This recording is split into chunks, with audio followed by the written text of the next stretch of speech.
The first time I ever saw my father cry, I was 12. It was the day he sold his old fishing boat, the one that barely floated but somehow kept him alive. He had just gotten off the phone with the bank, and although I didn't understand the full weight of what was happening, I understood the silence. The kind that fills a room thick and heavy, pressing on your chest, like grief you can't name yet. My father didn't speak. He just walked out onto the porch, sat on the steps, and lowered his head into his hands. The boat was old, patched in a dozen places, but it was his ritual, his escape. Every Saturday morning, rain or shine, he'd take it out on the lake and return smelling like fish and diesel looking 10 years lighter. Losing it wasn't just about finances, it was about dignity, about who he still believed himself to be. That memory has stayed with me, the image of him breaking in quiet, careful pieces. My name is Jean Chapman, and I am 34 years old. I live about 2 hours away from the tiny town where I grew up, far enough for silence, close enough for guilt. Life took me places I never expected into tech. Startups risk long nights and eventually money. Luck, ambition, or obsession. Maybe all three. I sold my shares 3 years ago, and since then I've been trying to repay the people who built me from nothing. My parents never traveled, never took real vacations, never renovated their kitchen despite a leaky pipe under the sink that groaned every winter. They were the kind of people who made sacrifices quietly, like breathing.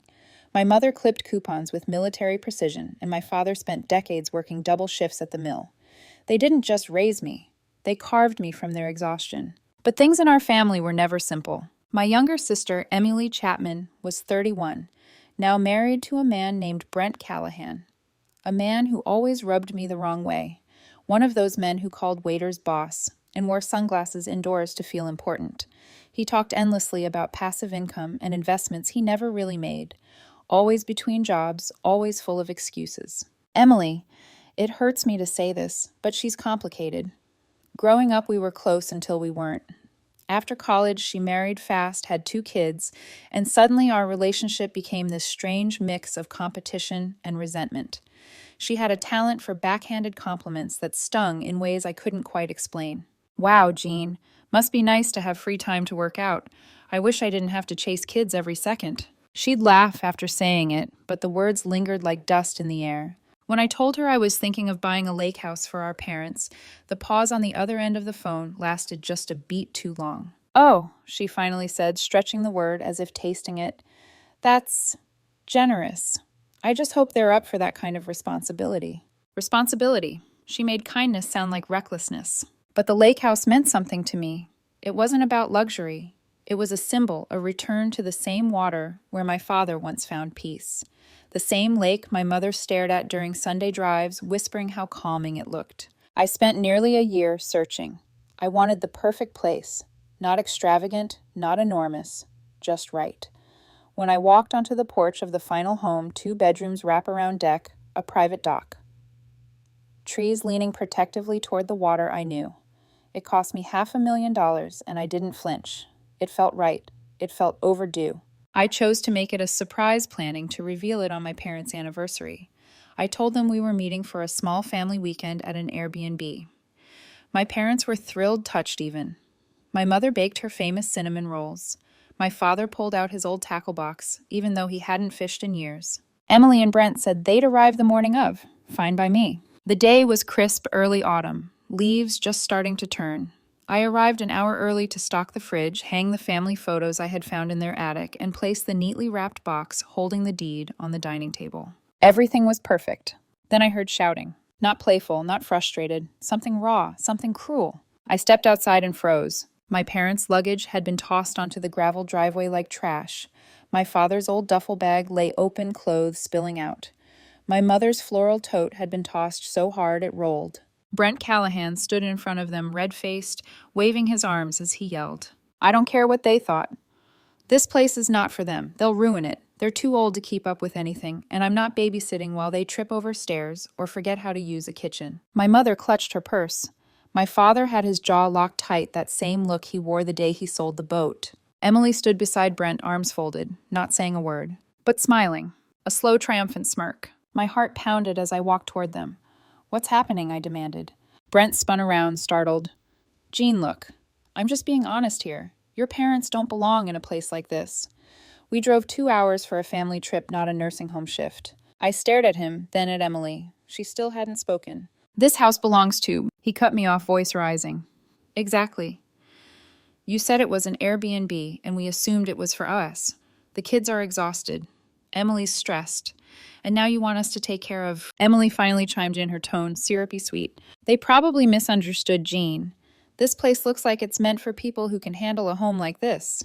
No offense, but Dad hasn't been in peak shape lately, right? My father looked down. My mother took a step back. Something inside me cracked. This wasn't a misunderstanding. This wasn't confusion.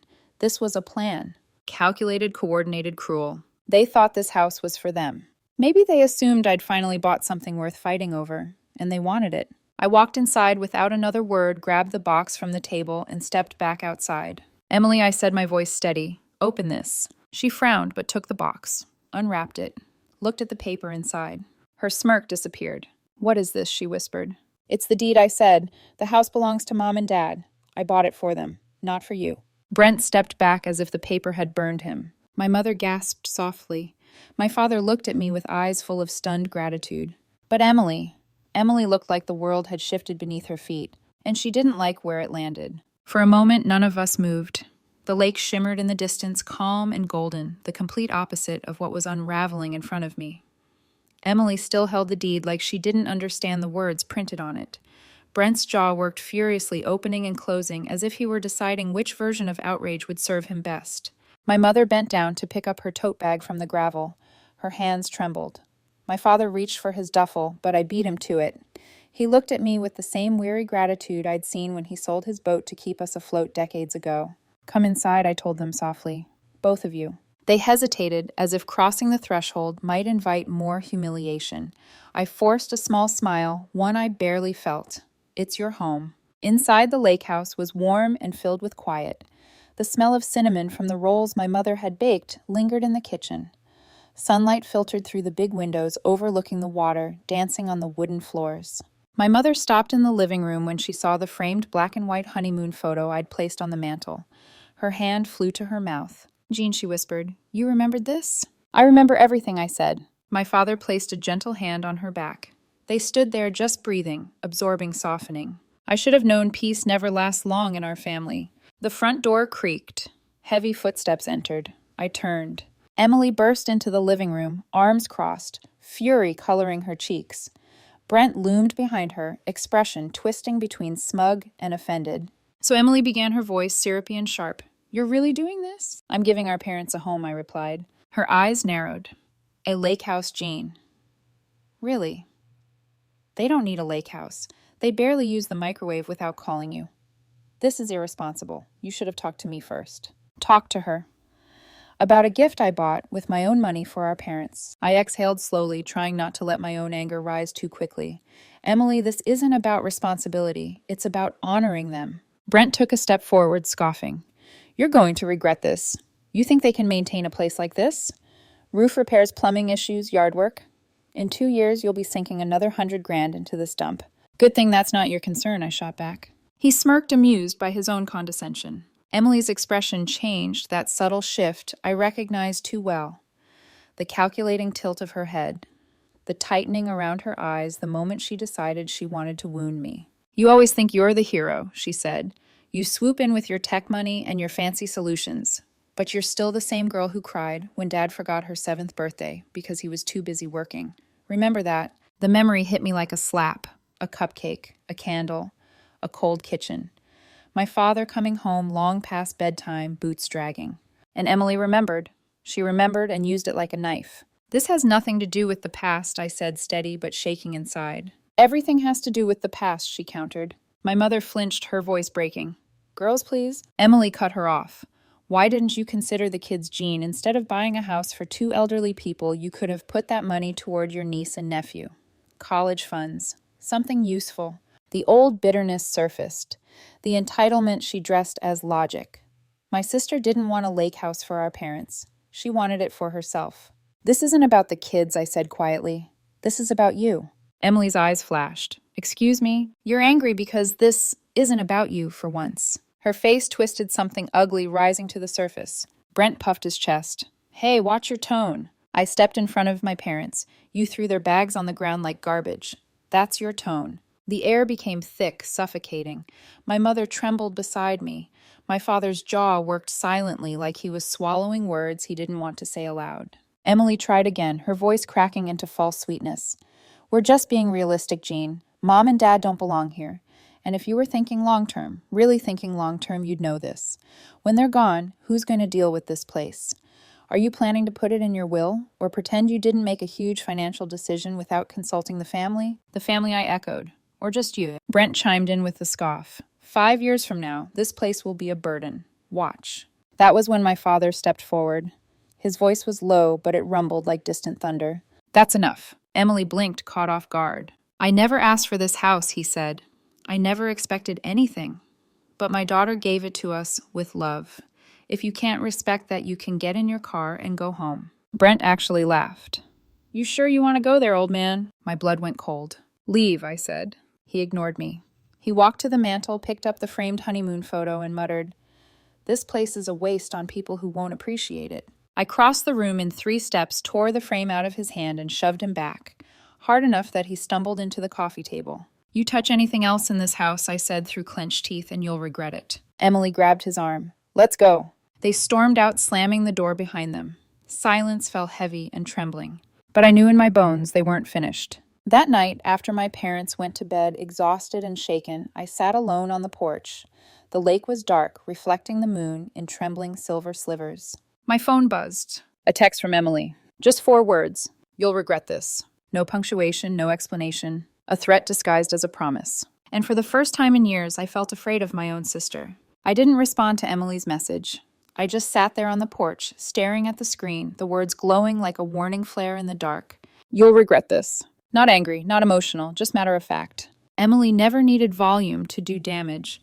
She preferred quieter methods, whispers disguised as concerned manipulations that didn't look like manipulations until the whole picture cracked beneath your feet. I knew the text was a beginning, not an ending. The first hit came 3 days later.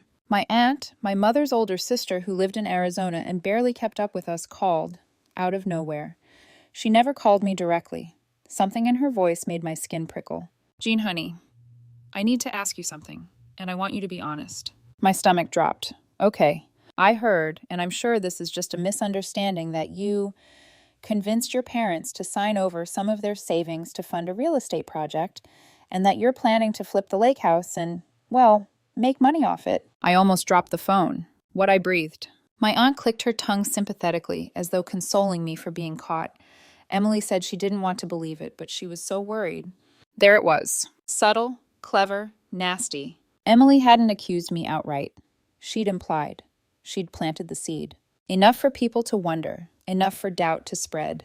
By the end of the week, 3 extended family members messaged me, variations of, Is everything okay with your parents? Heard some concerning things. Emily said she wasn't sure, but thought you should clear the air. Clear the air. A euphemism for defending myself against lies I hadn't even heard yet. It got worse. One afternoon, my phone lit up with my mother's number. When I answered, she sounded disoriented. Sweetheart, a man is here from Adult Protective Services. I shot up from my couch. What? He says someone submitted an anonymous concern about us, she whispered. Something about financial exploitation. The world tilted. A stranger, a caseworker with a clipboard, stood in my parents' new home, questioning whether I was manipulating them. My mother was mortified. My father was seconds away from punching the man. I drove up the next morning, but by the time I arrived, my mother had already packed a suitcase. Maybe we should just go home, she said softly, eyes swollen from crying. This house is causing trouble. We didn't mean to make your sister upset. Maybe we shouldn't stay. My father didn't argue. He just stared at the floor jaw, clenched hard enough to shake. No, I said immediately, dropping to my knees in front of her. This is your home. You don't run from people like this. You stand. But even as I said it, I felt something shifting, cracks forming in what I thought was solid ground. Emily wasn't just angry. She was waging a campaign, a quiet war. And it was working. I tried calling her. She didn't answer. But Brent did. Hey, Jean, he chirped, sounding like he was calling from a beach chair. Things got a little tense up at the house, huh? Shame, really. I said nothing. You know, he continued, my offer still stands. Emily and I could help manage the property for your parents. Make things smoother for everyone. He wanted the house. He wanted control. I hung up without a word. And then came the second blow. A softer one, more strategic, more venomous. My old startup, the one I'd left years ago, was involved in a minor scandal. One of the founders was caught in a crypto mess. Nothing to do with me, but my name was still buried in old paperwork. 2 of my major consulting clients dropped me within the week for caution. Then my bank called. Ms. Chapman, there has been unusual activity on one of your accounts. Someone had submitted a change of address form. Someone had rerouted some of my mail. Then came the credit card statement mailed to Emily's town by mistake, showing 2 large transactions I didn't recognize. Both for family vacation packages. Both purchased through a shady travel agency. Both charged to an old card I never used. My hands went cold. I didn't want to believe it, but I knew. I texted Emily just one sentence. Return the money. She didn't reply. Days passed, then weeks. Silence from her end, but noise everywhere else. A cousin at a baby shower avoided my eyes. A family friend asked if I was going through something. Someone told my father they were praying for him because elder financial abuse is a serious concern. My reputation wasn't just cracking. It was collapsing. By Thanksgiving, I had lost 10 pounds sleep appetite and the ability to answer the phone without shaking. I sat through family dinner like a ghost at a table of people who used to know me. Whispers rippled like wind. My uncle cornered me in the hallway and whispered, "Jean, did you really pressure your parents into signing something?" Emily said she wasn't sure, but I walked out of the house without grabbing my coat. It was freezing, but I didn't feel it. I felt hollow. My parents didn't believe Emily, not fully, but they were tired, confused, embarrassed. They tiptoed around me like I was a bomb they didn't know how to defuse. "Maybe you should try talking to her," my mother murmured.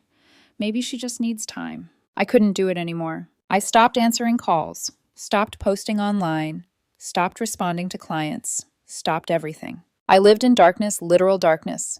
Curtains drawn, phone on silent, laptop closed.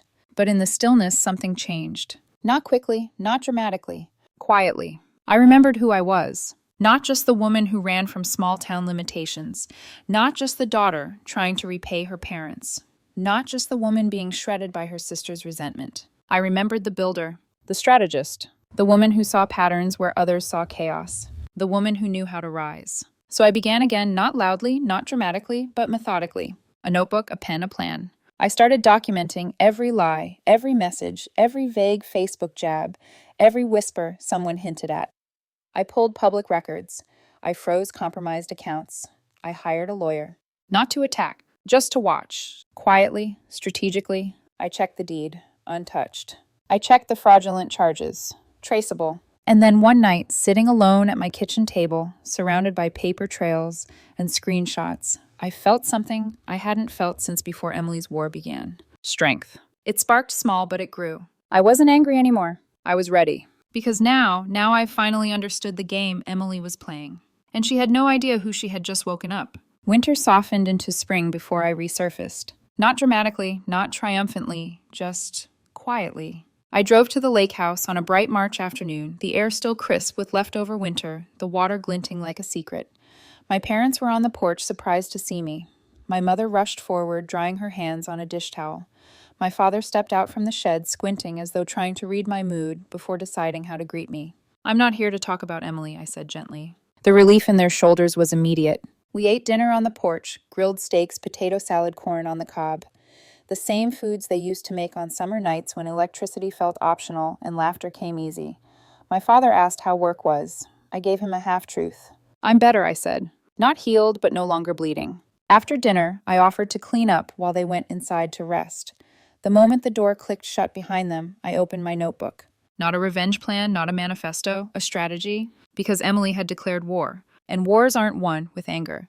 They're won with information. Phase 1. Gather evidence. The first step was clarity. I hired a second attorney, a digital forensics specialist, the kind of lawyer who could unravel online footprints the way surgeons separate nerves from scar tissue. Within 2 weeks, he confirmed everything I suspected. Emily had submitted a false mail forwarding form rerouting my bills and statements. Brent had used my old credit card to buy 2 vacation packages through a shell agency. The charges matched purchases made during the exact time Brent claimed he was job hunting. Someone likely Emily had accessed old documents of mine and taken photos of sensitive paperwork, the kind she could twist into half-truths. When I saw the digital report, a cold clarity washed through me. It wasn't impulsive, it wasn't emotional, it was calculated. Phase 2, control the narrative. I called someone I hadn't spoken to in years, Nadia Pearson, a former college friend, who now specialized in crisis PR. We hadn't talked in forever, but when I explained what happened, she didn't hesitate. Want me to bury her? She joked. Not yet, I said. Just help me dig the hole. Nadia laughed. But 2 days later, she sent me a digital folder with everything I didn't know I needed. Screenshots of Emily's vague, accusatory Facebook posts, deleted comments recovered by scraping tools, voice notes, Emily left mutual friends dripping poison, a map of who she contacted when and how often, a list of the lies she repeated to build credibility. It wasn't just proof. It was a blueprint of her strategy. Emily was smart, but she wasn't smarter than data. Phase 3. Rebuild my foundation. I didn't confront Emily. I didn't post anything. I didn't correct anyone publicly. I let her believe she won. Meanwhile, I rebuilt myself from the inside out. I started a new consulting firm, lean, precise, built for early-stage founders who wanted to avoid exactly the kind of pitfalls that had wrecked my old clients. I reached out to people outside our family circle, people who knew my work, people who had no reason to doubt my integrity. Slowly, my reputation found its footing again. Clients returned. New clients came. People respected the way I carried myself through the rumors. The shift was subtle at first. A few cousins liking my social posts again, a distant relative emailing me to catch up. But I could feel it. Emily felt it too. Control was slipping through her fingers and she didn't know why. Phase 4. Truth delivered quietly. The opportunity arrived in the form of Brent. More specifically, Brent's ego. He had been bragging for months about his consulting work, posting flashy but vague updates online.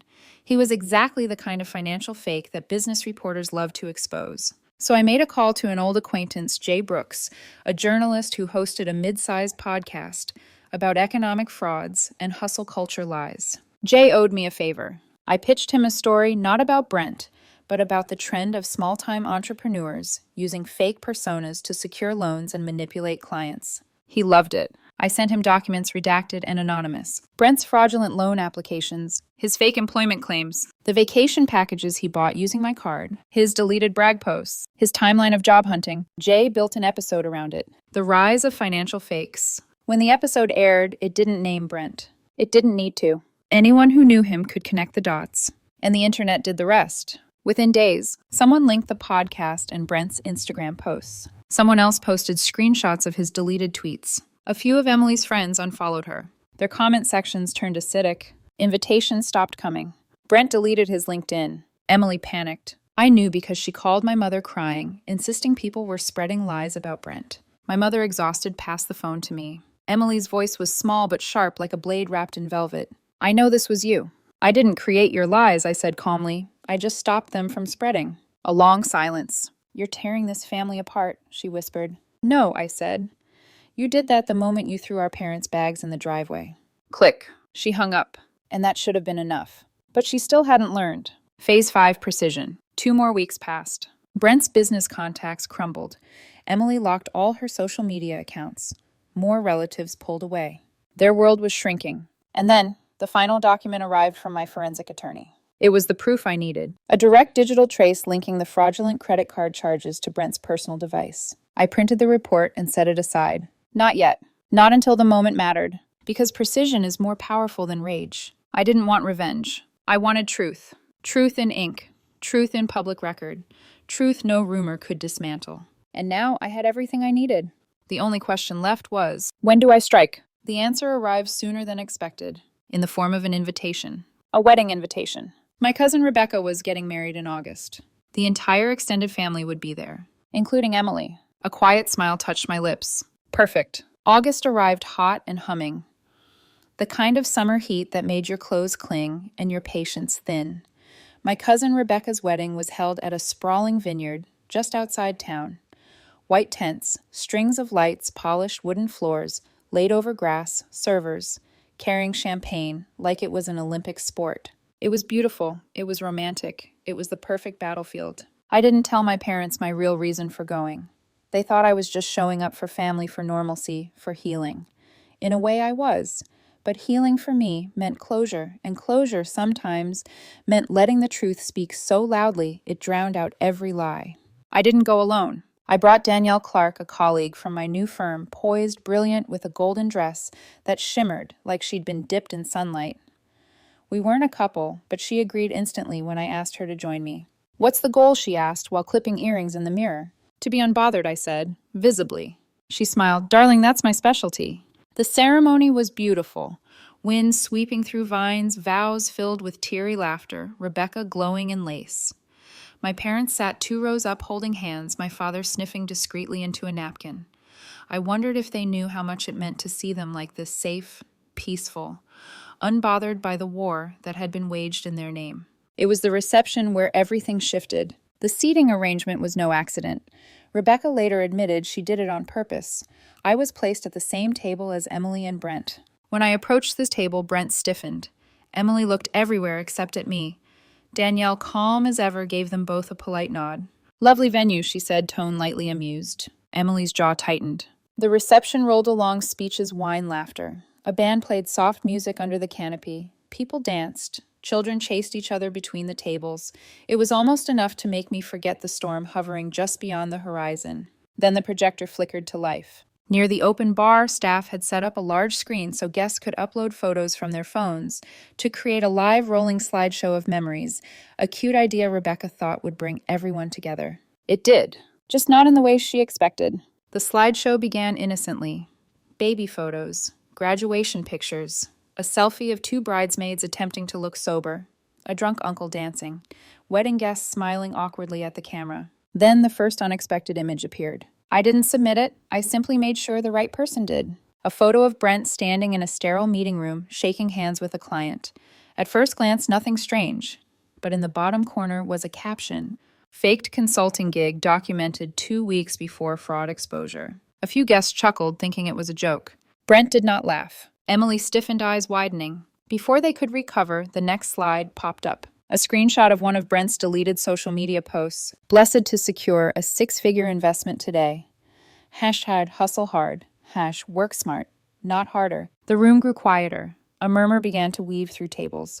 Then the third slide. A photograph of a blurred-out bank form, but the remaining visible details were unmistakable. Brent's name, rejected business loan, reason suspicious income verification. The kind of document that made your stomach drop. Gasps erupted. Someone whispered loudly, "Isn't that—" Another said, "Oh my God, that's about him." Emily shot up from her chair. Brent grabbed her arm. But the screen wasn't done. The fourth slide appeared. A screenshot of a podcast thumbnail. "The Rise of Financial Fakes. How Small-Time Hustlers Build Houses of Cards." The room froze. Music stopped. The DJ, confused, lowered the volume. Guests stared at the screen, then at Emily and Brent, then back at the screen. And then came the silence. That sharp, breathless silence when truth hits so hard it steals the air from the room. Emily's face went white. Brent's mouth hung open. Danielle leaned over and whispered, "They look like ghosts." I took a sip of champagne unhurried. Someone finally turned off the projector, but it was too late. The whispers had already exploded into a storm. "Wasn't he bragging about a startup I heard they moved money around? Isn't that the guy who Emily always talked down about Jean, but I knew something was off? Didn't they accuse her of, wait, so she was telling the truth?" Rumors spread like sparks catching fire on dry grass. Emily didn't try to defend herself. She grabbed her purse with shaking hands. Brent muttered a string of curses, his face an ugly shade of red. They walked out fast, nearly knocking over a centerpiece as they fled the tent. Guests parted like a wave, staring, whispering, forming a silent corridor of judgment and disbelief. They didn't come back. Not for dessert, not for dancing, not for goodbyes. Emily and Brent disappeared into the night, and I didn't have to lift a finger. The truth did exactly what it needed to do. As the evening wound down, Rebecca approached me, eyes wide. "I didn't know that was going to happen," she said, "but I'm not surprised." I squeezed her hand. "You didn't do anything wrong." "Neither did you," she replied softly. My parents found me near the edge of the vineyard. My father touched my shoulder gently. "You okay?" he asked. "Yes," I said, and for once I meant it. The next morning, my lawyer called. "Emily reached out," he said. "She wants to settle the credit card fraud quietly. She's offering to pay back the money if you sign a non-disclosure agreement." I almost laughed. "She wants my silence," I said. "She wants protection," he corrected. My answer was immediate. No deal. If Emily wanted consequences, she could have them. The case went to court. It didn't make the news, but it made public record. The court found Brent liable for fraudulent charges and ordered them to repay every cent plus damages. The judgment sat online for anyone to find. Not a rumor, not a whisper, not a he said, she said. Truth, in ink, permanent. And within our family, everything shifted. The people who had doubted me began to apologize in subtle ways, a softened tone, a kinder message, a tentative invitation to reconnect. They didn't say the words out loud, but I saw the change. Emily's story had collapsed, and she had no pieces left to rebuild with. The courtroom was smaller than I expected. Not dramatic, not cinematic, just beige walls, fluorescent lights, and the low hum of a printer in the corner. But for me, it felt like the final stage of something long, bitter, and necessary. Emily sat on the right side of the room, her posture rigid, her eyes swollen from what I assumed were tears. Whether from shame, fear, or anger, I didn't know. Brent beside her looked worse, pale, twitchy, sweating through a collared shirt he probably bought just for this hearing. Their lawyer tried to spin excuses. Clerical error, misunderstanding, lost card, mixed address forms. But evidence doesn't care about performances. My attorney slid forward the digital forensics report, timestamps, IP addresses, device traces. Every transaction linked directly to Brent's phone. Photographs of the forged mail forwarding form. Screenshots of Emily emailing vague warnings about my unstable financial decisions while stealing my mail behind the scenes. Facts, cold and undeniable. The judge didn't deliberate long. Brent was found liable for the fraudulent charges. He was ordered to repay the full amount plus damages. Emily's face crumpled when the ruling was read. Brent dropped his gaze to the floor. Their humiliation was quiet, almost anticlimactic. But for me, it was the closure I needed. Not vengeance. Truth. Documented. Permanent. After the hearing, I walked outside into crisp autumn air. Leaves rustled gently across the courthouse steps. My parents were waiting for me by their car, bundled in light jackets. My mother hugged me first tightly, her fingers trembling. "I'm so sorry we didn't see it sooner," she whispered. "It's not your fault," I murmured back. None of this was. My father stood beside us, hands in his pockets. He didn't say much at first, he rarely did, but when he looked at me, his eyes were warm and proud. "You did what we couldn't," he finally said. "You stood up, and that meant everything." I nodded, feeling something unclench deep inside me, something that had been tight and aching for months. Emily and Brent vanished after the ruling. Not literally, but socially. Their friends slowly drifted. Invitations dried up. Brent's business contacts cut ties. Emily's high school acquaintances unfollowed her, tired of the drama she used to disguise with motivational quotes and curated photos. Even family members turned away. My mother told me that every Christmas card Emily tried to send was returned, unopened. People were tired of the lies, the manipulation, the poison that came disguised as concern. Eventually, Emily and Brent moved away. Rumors said out of state. Some said they were staying with Brent's distant relatives. No one was certain. No one cared enough to ask. Meanwhile, I rebuilt. With the same quiet discipline that had once built startups, I poured myself into my new firm. I hired people who understood integrity, people hungry to build something real. I took on clients who valued transparency, who wanted to protect their businesses from the kind of fraud Brent had embraced. The company grew faster than I expected. 1 month, then 3, then a year. I found myself speaking at conferences again. I even appeared on a podcast, ironically. The same one that had aired the anonymous story about Brent discussing ethical entrepreneurship and how reputation gets built and rebuilt. I never mentioned Emily's name. I didn't need to. Everyone who needed to know already knew. And the rest irrelevant. Then one warm, slow evening, I drove back to the Lakehouse. The sun was setting over the water, painting everything in gold. My father was on the dock, fishing rod in hand, his posture relaxed in a way I hadn't seen since I was a child. My mother sat on the porch swing, knitting needles, clicking softly, her eyes lifting every few seconds to admire the water. I joined her on the swing. She smiled. It feels like life makes sense again. I looked at the lake, calm, shimmering, unwavering, and felt something settle inside me. Not triumph, not vindication, just peace. True peace. The kind that comes when you have walked through fire, through betrayal, through the quiet ache of being doubted and still protected the people who mattered most. The kind that comes when you finally realize they tried to take everything, my name, my reputation, my parents' dignity, my peace, and I gave them nothing, not even my silence. The cicadas hummed, the porch creaked softly beneath us. My father reeled in an empty line, smiling at absolutely nothing. And for the first time in months, I breathed without weight. Some storms arrive with thunder. But others arrive quietly gathering strength under your feet until the day they break and wash away anything that can't withstand truth. Emily built her house on lies. Mine was built on something stronger: family, integrity, and the courage to stand alone if I had to. I leaned back watching the sun melt into the lake. Peace at last.